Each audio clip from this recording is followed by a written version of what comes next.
Bienvenue sur Top Invest, la chaîne des top d'investissement. Ici, on parle essentiellement d'entreprises de qualité. Avons-nous une opportunité d'investissement sur Arrow Financial? C'est la question à laquelle on va essayer de répondre en se basant sur les états financiers de la compagnie. Je rappelle que ceci représente uniquement mon point de vue et non un conseil d'investissement. Et comme d'habitude, je me réserve le droit de me tromper. C'est une demande spéciale d'un abonné Top Premium. Je rappelle que le lien vers le service Top Premium est dans la description de la vidéo et vous pouvez demander des analyses quantitatives comme celle-ci. Et je vous envoie également chaque mois des notes d'analyse concernant des entreprises qui, moi, me semblent sous-évaluées. Donc, c'est-à-dire que je lis les rapports financiers, j'écoute les conférences calls et je vous présente l'entreprise, ainsi que les notes de suivi des entreprises précédentes. Donc, il ne s'agit pas juste de proposer l'entreprise. Je fais également des notes de suivi pour voir si le scénario de départ est toujours d'actualité. Donc, quand moi, je lis les rapports financiers, je vous donne mon argument par rapport à l'investissement, le bien fondé d'un investissement dans cette compagnie-là. Donc, et comme je l'ai toujours dit, en posant les bonnes questions, vous avez les bonnes réponses. C'est très important. Arrow Financial m'a été proposé par un abonné Top Premium. C'est une banque. Et je rappelle ici, pour ceux qui ne le savent pas, on a une formation concernant les banques également ici. Le lien est dans la description de la vidéo. Et je sais ici que les banques, généralement, vous l'analysez de la pire des manières. C'est pas, la plupart du temps ici, les gens ils posent les mauvaises questions quand ils analysent les banques. Je ne vais pas dire plus que ça parce que moi également, je vais me limiter aux informations qui, moi, me semblent intéressantes ici aujourd'hui. OK? J'ai déjà fait des vidéos sur les banques précédemment où j'ai donné bien plus d'informations que ça. Je vous encourage à aller les voir. Les premières vidéos, surtout quand on parlait de BNP, machin et tout le reste. Bref, les banques ne sont pas difficiles à évaluer. Je vous dis la vérité. C'est vraiment pas compliqué. Pour une banque, en fait, il faut savoir qu'est-ce qu'elle fait. Deuxièmement, comment est-ce qu'elle récupère, comment est-ce qu'elle se finance? Quels sont les taux d'intérêt sur ces financements-là? Et à combien est-ce qu'elle vend cet argent-là? Point. Enfin, je pourrais rajouter également ici la qualité du management. C'est tout. C'est aussi simple que ça. Vous allez voir une chose. Arrow Financial, c'est une entreprise que j'aime bien. C'est une entreprise que j'aime bien. Regardez le prix de l'action. Et ne me posez jamais de questions, oh, le prix, ça baisse, etc. Non, ça, on s'en fout, en fait. Ça, on s'en fout. Ce qui nous intéresse, ce sont les bénéfices nets, la stabilité et la croissance des bénéfices nets. D'accord? C'est ça qui nous intéresse. Tôt ou tard, le marché, si l'entreprise est qualitative, le marché se rendra compte et pendant ce temps, l'entreprise pourra racheter ses actions à vil prix. Ou bien notre rendement de dividende sera plus élevé par rapport à notre prix d'acquisition. C'est tout. Donc, pour ceux qui viennent souvent me dire, ouais, mais le prix baisse, etc., ça ne veut rien dire du tout. Si tu veux parler des prix qui baissent, va regarder les vidéos qui parlent de courbes et je ne sais pas quoi. Et j'ai pas de problème avec l'analyse technique, hein, mais il ne faut pas venir poser d'analyse technique partout. Bref, ici, parce que vous voyez qu'à un moment donné, quand ça baisse, il faut vraiment vous poser les bonnes questions. Alors, Arrow Financial, croissance des revenus, n'est-ce pas? Accélération sur les dernières années. Pourquoi? Est-ce qu'on a fait une acquisition ici? Ou bien on a gagné beaucoup d'argent par rapport à ce qu'on fait d'habitude. Il me semble ici qu'on a gagné beaucoup d'argent. Et vous allez voir ce trend-ci sur la plupart des banques. Elles ont gagné beaucoup d'argent. Tout simplement parce qu'à un moment donné, elles ont pu prêter de l'argent à des taux d'intérêt plus élevés, d'accord, et acheter de l'argent à des taux d'intérêt moins élevés. Quand je parle d'achat d'argent, les banques essentiellement ici prêtent de l'argent, vous prêtent de l'argent à partir des dépôts. Prends un exemple. Si on achète de l'argent, parce que c'est ça qu'elles font. Parce que quand vous partez déposer de l'argent à la banque, la banque achète votre argent. Hein. Elle va vous proposer des taux d'intérêt de 1%. Si elle vend votre argent à des taux d'intérêt de 5%, elle se rémunère sur la différence. Vous récupérez 1%, elle prend 4%. Donc, elle vend votre argent à 5%, d'accord? Elle achète votre argent à 1%, d'accord? Donc, elle achète votre argent à 1%, elle vend à 5% et elle récupère 4%. La marge. C'est comme ça qu'elle fait de l'argent. Donc, si les taux d'intérêt, si les dépôts, comment on appelle ça? Les taux d'intérêt sur les dépôts augmentent. Si elle ne prête pas de l'argent à des taux d'intérêt plus élevés, elle aura tendance à avoir moins d'argent. Et tôt ou tard, dépendamment des taux d'intérêt présentement en vigueur au niveau de la banque centrale, d'accord, dépendamment des taux d'intérêt en vigueur, elle aura tendance ici vous aurez tendance à vendre vos argent. Si les taux d'intérêt augmentent, vous allez vouloir vendre votre argent plus cher. Elle n'aura pas le choix que de vous rémunérer à des taux d'intérêt plus élevés si elle veut acheter votre argent. Elle n'aura pas également le choix que de vendre cet argent à des prix plus élevés. Et quand les taux d'intérêt augmentent, il n'y a pas beaucoup de gens qui se bousculent pour venir acheter de l'argent. Parce que c'est ça, en fait, j'aime parler d'achat et de vente d'argent parce que c'est essentiellement ça qu'elle fait. Donc, une banque, essentiellement, ne doit pas avoir de dette, en réalité. Elle ne doit pas avoir de dette. Et vous allez voir ici que quand je parle de dette, vous allez comprendre pourquoi est-ce que je mentionne ça. On va aller doucement. Arrow Financial, le revenu augmente, n'est-ce pas? C'est très bien. Le net income ici, est-ce qu'il augmente? Très bien également. OK? Accélération sur les dernières années. Est-ce que la marge augmente? Et je prends le normalized margin parce que les marges, les banques ici sont spécialisées pour avoir des éléments exceptionnels. Ici, on constate que ça a augmenté sur les dernières années, mais là, ça est en train de diminuer. Pourquoi? Question. Posez les bonnes questions, vous aurez les bonnes réponses. Pourquoi? Alors, je vous dis la réponse directement, les taux d'intérêt augmentent. Elles vendent l'argent moins cher. Elles vendent l'argent ici à des taux d'intérêt, voilà, certes plus élevés, mais elles achètent cet argent-là à des taux d'intérêt plus élevés. OK? Donc, on continue. Une banque, maintenant, il faut savoir exactement ce qu'elle fait. D'accord? Je ne vais pas en parler ici, mais je vais vous dire que cette banque-ci, c'est une compagnie bancaire. Donc, elle fait essentiellement, son argent ici provient essentiellement des prêts. OK? Essentiellement des prêts. Donc, essentiellement ici, la majeure partie de son cash ici provient essentiellement ici du différentiel entre les taux d'intérêt ici qu'elle reçoit et les taux d'intérêt qu'elle vous paye. D'accord? Faites attention. Donc, ici, vous allez également regarder les dépôts. Regardez l'évolution des dépôts. Très important. Croissance, parce que vu que la banque fait de l'argent avec de l'argent, donc elle doit essentiellement il faut qu'elle soit de plus en plus attrayante, donc elle doit essentiellement attirer de plus en plus de dépôts. Et c'est bien parce que vous allez constater une chose, ce n'est pas une banque qui fait des acquisitions. Elle fait très peu d'acquisitions, dont les dépôts sont de plus en plus élevés, c'est-à-dire qu'elle est de plus en plus attractive. C'est une bonne chose. D'accord? Et derrière ici, est-ce que la banque en question, vu qu'elle prête de l'argent, il faut absolument que cette banque-là, qu'elle prête de l'argent à des gens qui sont capables de rembourser. D'accord? Quel est le taux de perte dépendamment des prêts qu'elle a présentement? Quel est le non-performing loan par rapport au total des prêts? Ici, le non-performing loan par rapport au total des prêts est aux alentours de... Regardez les trends. Ce n'est pas un chiffre qu'il faut regarder. Genre, si ça a 1%, c'est-à-dire que si c'est moins de 1%, c'est bon. Si ça a plus de 1%, c'est mauvais. Non, non, non. Regardez la tendance. Ici, on a l'habitude, ici, on est à 0,3%. Donc, ça veut dire que le pourcentage des prêts non performants par rapport au total des prêts est moins élevé que la moyenne. Et on est à une période où les taux d'intérêt augmentent. N'oubliez jamais la période. Donc, c'est-à-dire qu'en période difficile, quand les taux d'intérêt augmentent, il y a de moins en moins de personnes solvables. Or, s'il y a de moins en moins de personnes solvables, ça veut dire qu'il y a de plus en plus de défauts. Et ici, ça vous montre que le portfolio de prêts n'est pas si mauvais que ça. Si on arrive à avoir des personnes qui sont insolvables, il y a très peu de personnes qui sont insolvables par rapport au total des prêts. D'accord? Mais ça, c'est par rapport au total des loans. Il faut également regarder combien est-ce qu'elle a provisionné en cas de perte. Donc, ici, on appelle ça le allowance for credit loss par rapport au non-performing loan. Donc, quel est le pourcentage? Donc, par exemple, imaginez qu'on a des taux non performants de $2. D'accord? Et qu'on a mis de côté $100 pour la plupart de nos prêts en défaut. D'accord? Imaginez, j'ai $100 de réserve uniquement pour amortir les pertes. OK? Et que j'ai une moyenne de perte de $2. Donc, techniquement, ici, l'entreprise ici, c'est 50 fois le niveau de perte moyen, n'est-ce pas? Donc, ce pourcentage, en termes de pourcentage, ici, on sera à peu près aux alentours de... puisque c'est 50 fois, on sera aux alentours ici de près de 5000%. Oui, 50 fois, c'est 5000%. OK? So, ce qui veut dire que quand on va regarder le allowance for credit loss par rapport au non-performing loan, on est à 477%. C'est-à-dire que j'ai 4 fois le pourcentage, j'ai 4 fois la somme moyenne des prêts non performants en réserve. Donc, si on a des prêts non performants ici, je pourrais les repayer tranquillement sans avoir besoin de lever du cash à lever du cash en général, que ce soit au niveau de l'augmentation du nombre d'actions, que ce soit au niveau de la dette. OK? C'est ça qui est bien, n'est-ce pas? C'est une bonne chose. Donc, l'entreprise ici a déjà à peu près, elle est assez conservateur comme métrique. C'est une bonne chose. N'oubliez pas également que vu que la banque fait de l'argent avec de l'argent, le return on equity est important, généralement aux alentours de 10 et plus. Regardez également l'évolution. Regardez également la moyenne pour l'entreprise en particulier et pour le secteur en général. Pour cette entreprise-ci, quand on regarde la moyenne, d'accord, en moyenne ici, c'est 14%. D'accord? Sur les 20 dernières années, nous avons une moyenne de 13%. Sur les 10 dernières années, nous avons à peu près 12%. Sur les 5 dernières années, nous sommes à peu près à 13%. Or, sur le dernier trimestre, nous avons 10%. Pourquoi? Il faut aller regarder. D'accord? Il faudra aller regarder pourquoi.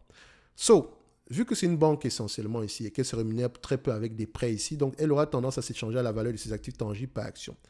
Est-ce que le tangible book value per share augmente? Et je n'ai pas parlé du core tier 1 ratio, etc. ou bien le return on asset. Ça, je laisse ça de côté. Le tangible book value augmente. Ça, j'adore ça. Maintenant, quand le tangible book value augmente ici, quel est le prix, quel est le tangible book value par action? Donc, est-ce que je les achète au prix actuel? Est-ce que l'entreprise se négocie à un prix qui se rapproche de ses actifs tangibles par action qui ont tendance à augmenter? Oui. Donc, en l'achetant en date d'aujourd'hui, je l'achète à un prix qui est aux alentours de ses actifs tangibles par action. Donc, ça veut dire que toute augmentation des actifs tangibles sera bénéfique pour moi. Dans le return on equity ici, essentiellement. D'accord, le 10%, donc les actifs tangibles ont tendance également à augmenter de combien? Vous allez remarquer que ça augmente au même niveau que le return on equity, mais essentiellement, il faut regarder le return on tangible equity. J'ai même trop parlé, je donne même trop d'informations par rapport à ça. Donc au prix actuel, en moyenne, on est souvent à combien? On avait souvent une entreprise qui s'échange ici, c'est à peu près à... Bon, comme c'est la demande d'un abonné, j'aime souvent donner le plus de détails possible parce que c'est le but. Et vous, tout le monde en profite également, ok? Mais voilà, c'est également, n'oubliez pas que c'est quelqu'un qui a demandé en particulier et qui soutient la chaîne. Donc, si vous également, ça vous intéresse de soutenir la chaîne, n'oubliez pas, rejoignez-nous dans le service Top Premium. OK? Constate donc ceci. C'est une entreprise qui a tendance à s'échanger à 2 fois les actifs tangibles par action. Aujourd'hui, elle s'échange à combien? 0,9 fois. Sur les 10 dernières années, c'est combien? 1,9 fois. Sur les 5 dernières années, c'est combien? 1,7 fois. Pourquoi est-ce qu'aujourd'hui, c'est une fois les actifs tangibles par action? Et c'est là où l'étude du bilan vient en considération. Le portfolio de prêt, il est orienté où? Vous allez voir ici qu'ils ont du résidentiel, du commercial et je pense également ici autre chose, j'ai oublié le nom. Mais bref, regardez où est-ce que se situe le portfolio de prêt. Et essentiellement ici, vous allez constater une chose. Et on va prendre cet exemple-ci au niveau des dépôts. Voilà. Déjà. La banque ici se rémunère avec vos dépôts, n'est-ce pas? Regardez ceci. Vos dépôts en moyenne coûtent à la banque 4,87%. L'année précédente, ça coûtait 1,73. Ça augmente de plus en plus. Ça, c'est le trimestre. D'accord? Et quand on va regarder ici les nouveaux résultats trimestriels, vous allez voir qu'il y a une certaine augmentation également. Donc, les taux d'intérêt, elle paye des taux d'intérêt de plus en plus élevés. Donc, elle n'a pas le choix que de vous prêter de plus en plus d'argent. Et encore, quand vous regardez une banque, elle ne doit pas avoir de dette. Une banque, en fait, quand je vois déjà qu'une banque a une dette, il faut regarder d'où est-ce que provient cette dette-là. Regardez borrowing. 195 millions par rapport à cette période-ci. D'accord? Ça représente quoi? Vous voyez que les taux d'intérêt, comment on appelle ça? Comment on appelle? Excusez-moi. J'ai fait une erreur tout à l'heure. Les dépôts ici sont de 1,73%. Elle vous paye 1,73% pour vos dépôts. Or, avant, c'était 0,18. Il y a de fortes chances que le 1,73 qu'elle paye ici, qu'elle se rémunère à peu près à des taux d'intérêt plus élevés que ça. Donc, le earning asset ici rémunère à peu près 4%. D'accord? 4%. Et quand on va regarder également ici, attendez, j'espère que je ne suis pas encore de regarder. Interest, loan, interest bearing deposit at bank. OK, parfait, fully taxable. OK, loan, parfait. Donc, nous sommes au niveau des dépôts. Vous allez voir ici qu'au niveau du interest bearing checking account, donc le compte chèque ici, est rémunéré à 0,38%. D'accord? 0,38%. Alors qu'avant, on était à 0,08%. Et ça ne fait qu'augmenter. D'accord? Le saving account, 0,23, ça augmente. Et ça met une pression ici au niveau des net interest income. OK? Mais ce qui est important ici, c'est de regarder. Vu que la banque ici, techniquement, le spread en termes de net interest margin, là, le spread va avoir tendance à diminuer. C'est normal. Les taux d'intérêt également auront tendance à diminuer tôt ou tard. Le plus important ici, c'est que la banque ne soit pas en difficulté au cas où les gens veulent récupérer leur cash ou quoi que ce soit. Et ça, pour le moment, ça va. Elle a également 130 millions de cash ici. Et il faut également voir que, je pense que c'est ça, hein. Je pense qu'il faut aller regarder ça ici. Donc, je pense que c'est 28 millions plutôt, c'est pas 130 millions. Et encore, elle s'est endettée à 195 millions. Pourquoi? Ça, c'est la question qu'il faut aller poser. C'est pas mauvais, mais quand je vois ça, il faudrait aller répondre au pourquoi. Pourquoi est-ce qu'elle a pris cette dette-là? Et auprès de qui elle s'est endettée? OK? Et également, à qui est-ce qu'elle prête de l'argent? Et vous allez voir ici, par exemple, quand je clique sur... c'est une banque qui est très orientée prêt automobile. OK? Vous allez voir ici au niveau des rapports financiers, vous allez voir, elle est beaucoup dans le consumer lending. Donc, il y a beaucoup de prêts automobiles ici. Donc, il faut vérifier ici si le secteur automobile commence à peu près, si les taux d'intérêt commencent à augmenter ici, il faut regarder à peu près le portfolio de prêts. C'est important. On a le commercial loan, on a le real estate, commercial real estate loan ici également. Dans quelle zone? Et il me semble que le commercial real estate ici, il faut également faire attention parce que c'est également un secteur qui est très impacté ici. Surtout dans le commercial loan ici, les bureaux, surtout pour les real estate qui ont des immeubles de bureaux, c'est important d'aller regarder le taux de remboursement ici. Le consumer loan également ici, c'est le plus gros portfolio. C'est le consumer loan et residential loan ici également gros. Donc tout va dépendre ici de la solvabilité de ces personnes-ci. Je ne dis pas que c'est dangereux, hein. Faites attention. Je vous oriente vers les réponses. Donc si cette compagnie-ci vous intéresse, parce qu'en réalité elle est correctement évaluée ici, dans le sens où tout bénéfice net supplémentaire ici descend, vous allez pouvoir l'encaisser. Dans le sens, donc, si elle a des bénéfices nets positifs, ça descend directement dans les tangible book value. Elle peut vous rémunérer ici à 5%. Elle peut payer également le dividende ici qui est de 5%, qui a tendance à croître sur les dernières années.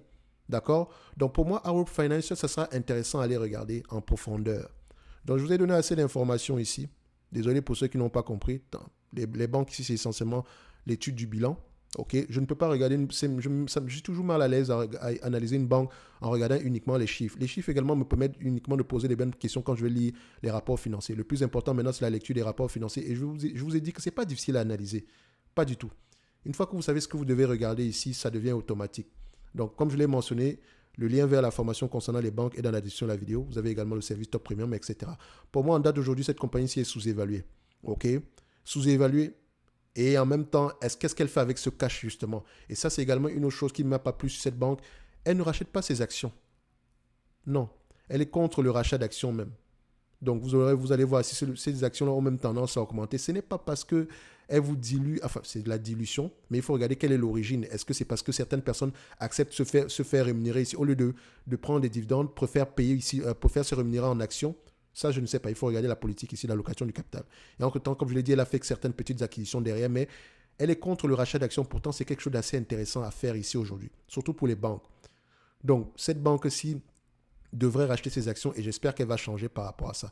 Mais en termes d'évaluation ici, elle est correctement évaluée par rapport aux actifs tangibles par action et au prix actuel, vous pourrez bénéficier pleinement de l'augmentation de ces actifs tangibles par action là. Donc vous ne surpayez pas alors qu'en moyenne, on est à 2 fois les actifs tangibles par action. Donc maintenant, il faut questionner le portfolio de prêt et pour le moment ici, je ne vois pas grand-chose de négatif à dire. D'accord? Donc il faudrait surveiller ici les défauts de paiement ici, le pourcentage de l'évolution des défauts de paiement ici. Pour le moment, ici, c'est également assez correct, comme on a de bonnes informations. Donc, dividende ici est safe pour le moment. D'accord? Donc, en termes de prévision ici, les analystes ont tendance, est-ce que les analystes ont tendance à faire de bonnes prévisions ici? Oui, également. Donc, on peut se dire que si on l'évalue ici à 10 fois les bénéfices par rapport aux bénéfices nets attendus en 2024, on est légèrement sous-évalué. À 10 fois les bénéfices, c'est assez gentil également parce que ça signifie 10% de rendement. Donc, qu'est-ce que l'entreprise va faire avec ces bénéfices-là? Elle va augmenter le dividende ou repayer les actions ici. Donc, comme on se dit ici que ouais, mais voilà, elle